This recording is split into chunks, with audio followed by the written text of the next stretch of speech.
गरिमामय समारोह में नेता विपक्ष लोकसभा सांसद माननीय श्री राहुल गांधी जी, प्रमुख अतिथि पूर्व रक्षा एवं कृषि मंत्री शरद पवार जी, कांग्रेस अध्यक्ष मल्लिकार्जुन खड़गे जी, मुख्यमंत्री तेलंगाना माननीय रेवंत रेड्डी जी, विधायक एवं प्रभारी महाराष्ट्र कांग्रेस कमेटी माननीय रमेश चेन्नीथला जी, सांसद एवं महासचिव अखिल भारतीय कांग्रेस कमेटी माननीय केसी वेणुगोपाल जी, सांसद एवं महासचिव अखिल भारतीय कांग्रेस कमेटी माननीय मुकुल वासनिक जी, विधायक एवं भूतपूर्व राज्य मंत्री डॉक्टर विश्वजीत कदम, मंच पर उपस्थित अन्य मान्यवर और जनता जनार्दन, मैं वसुंधरा काशीकर आप सभी का डॉक्टर पतंगराव कदम प्रतिष्ठान एवं स्मारक समिति की ओर से तहे दिल से स्वागत करती हूँ।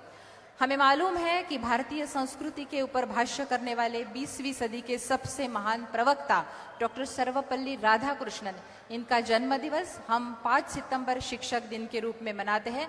मैं माननीय राहुल जी से अनुरोध करती हूँ कि वे डॉक्टर सर्वपल्ली राधाकृष्णन इनकी तस्वीर को अभिवादन करके कार्यक्रम की शुरुआत करें। सम्माना गया। मैं अनुरोध करती हूँ माननीय राहुल जी से स्वागत नंतर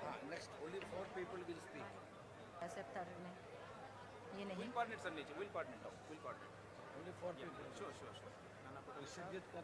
इस बात का जिक्र करना चाहती हूँ कि डॉक्टर पतंगराव कदम जी ने अपने जीवन की शुरुआत जो है वो अभिवादन करते हुए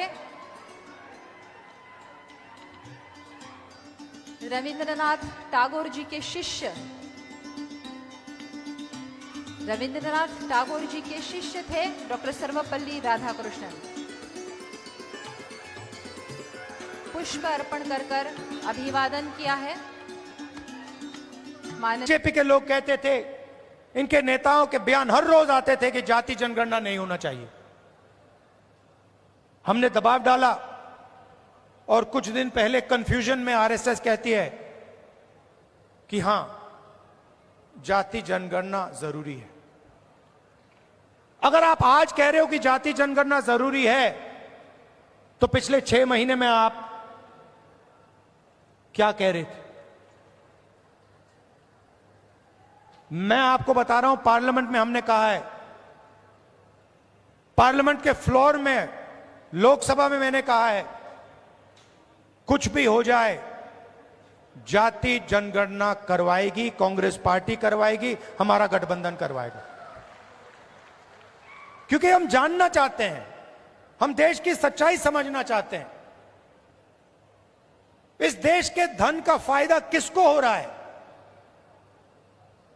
कौन से वर्ग को हो रहा है, किसको नहीं हो रहा है, यह हम जानना चाहते हैं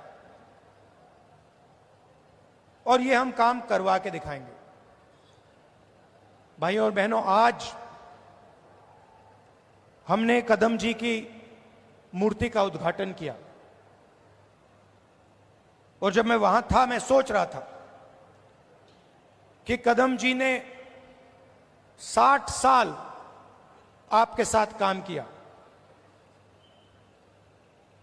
ट्रांसपेरेंसी के साथ, मोहब्बत के साथ उन्होंने काम किया, ईमानदारी के साथ उन्होंने काम किया।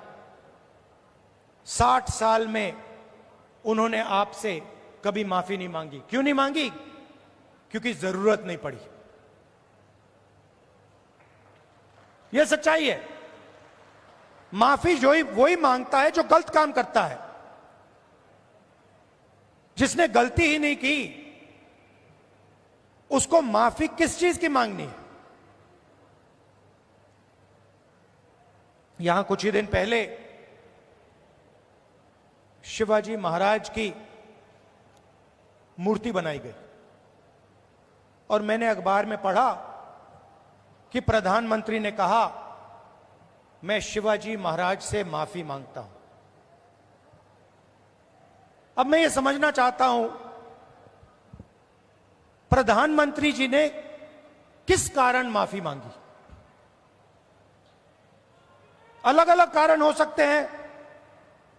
पहला कारण हो सकता है कि ये जो मूर्ति थी, इसका कॉन्ट्रैक्ट आरएसएस के एक व्यक्ति को दी गई।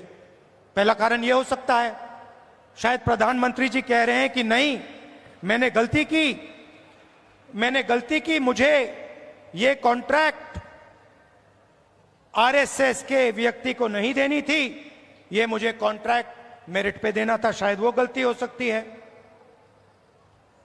दूसरी गलती हो सकती है कि मूर्ति के बनने में भ्रष्टाचार हुआ, चोरी हुई। शायद प्रधानमंत्री इसके लिए माफी मांग रहे हैं कि मैंने जिसको कॉन्ट्रैक्ट दिलवाया उसने भ्रष्टाचार किया, महाराष्ट्र के लोगों से चोरी की। यह कारण हो सकता है। तीसरा कारण हो सकता है कि आपने शिवाजी महाराज की मूर्ति बनाई, उनकी याद में आपने मूर्ति बनाई और आपने इतना भी ध्यान नहीं दिया कि वो मूर्ति खड़ी रहे। मैं आपको गारंटी देता हूं, कदम जी की जो मूर्ति बनी है ना, आप यहां 50, 60, 70 साल बाद आ जाइए, यहां आपको दिखेगी।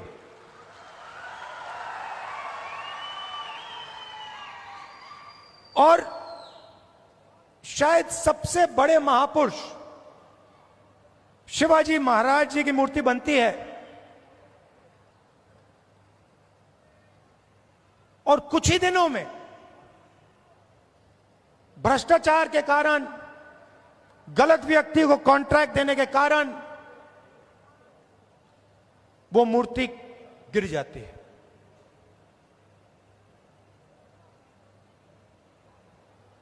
शिवाजी महाराज का अपमान किया है और प्रधानमंत्री को सिर्फ शिवाजी महाराज से माफी नहीं मांगनी चाहिए। अगर माफी मांग रहे हैं तो महाराष्ट्र के हर व्यक्ति से माफी मांगनी चाहिए।